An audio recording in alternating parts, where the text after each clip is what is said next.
বোমা, হ্যাঁ হ্যাঁ, জি জি বলেন।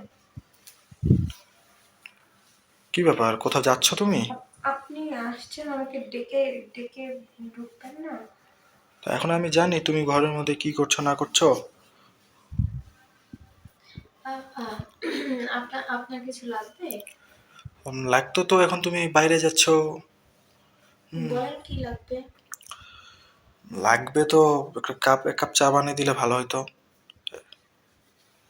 যদি সম্ভব হয় তোমার পক্ষে আর কি। আহ, উম, আমি তো রেডি হয়ে বের হয়ে যাচ্ছি। বের হয়ে যাচ্ছ মানে? এই অবস্থাতে কোথায় যাচ্ছ তুমি? উম, আমার কিছু বন্ধুদের সাথে দেখা করতে। এলাকাতে আমাদের একটা মান সম্মান আছে, তুমি এই অবস্থাতে, হ্যাঁ এই অবস্থাতে তুমি বাইরে যাবে মানে? আমি তো হ্যাঁ, শাড়ি পরেই আছি। শাড়ি পরে আসো কিন্তু কি কি এসব দেখা যাচ্ছে তো, সব এগুলো তোমার তো সব দেখা যাচ্ছে। আপনি এগুলো কি ধরনের কথা বলছেন? যেটা হচ্ছে সেটা বলছি, বাইরে তো আমাদেরকে চলাফেরা করা লাগে, বাইরে একটা মানুষের নাম খারাপ হবে না? তুমি তোমার এই যে সব দেখা যাচ্ছে, এগুলো সব বোঝা যাচ্ছে তো তোমার। আল্লাহ। আপনি এগুলো কি ধরনের নজর দেন? আপনি আমার চাচা শ্বশুর হন। যেটা হচ্ছে আমি সেটাই বলছি তোমাকে। হ্যাঁ, তুমি এই অবস্থাতে বাইরে যাবে, হ্যাঁ, আর মানুষজন আমাদের নাম খারাপ হবে। তো কি? তো এই অবস্থায় কেন তাই বললে তুমি? মানে আমার হুম? ফ্রেন্ড গুলো একটু মডার্ন তো, তাই আমি এভাবে ওদের সাথে দেখা করতে যাচ্ছি।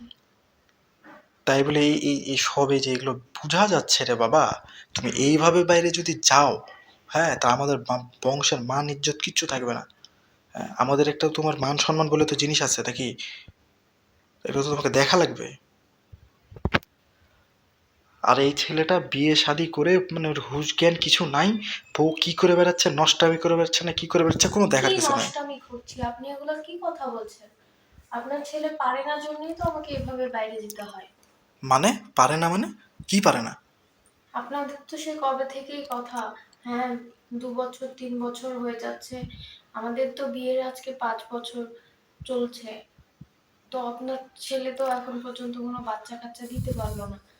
আমি আমি কি করব বলেন?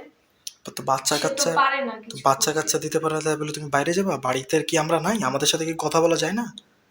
আপনাদেরকে হুম? বলবো আমি তো যে বলবো আপনার না তো ছেলে কি পাঁচ করবা? বছর ধরে ঠিক মতো আমাকে চুপতে পারে না, আমার পক্ষে বাচ্চা দিতে মুখ পারে না? মুখ একদম তোমার কিন্তু খারাপ, তুমি একদম মুখ ঠিক করে কথা বলো। কেন আমার বাপ এত টাকা যৌতুক দিয়ে বিয়ে দিয়েছে? আমি আমি কেন মুখ চুপ করে থাকবো? আমি চুপ করে থাকতে পারবো না। হুম? বেশি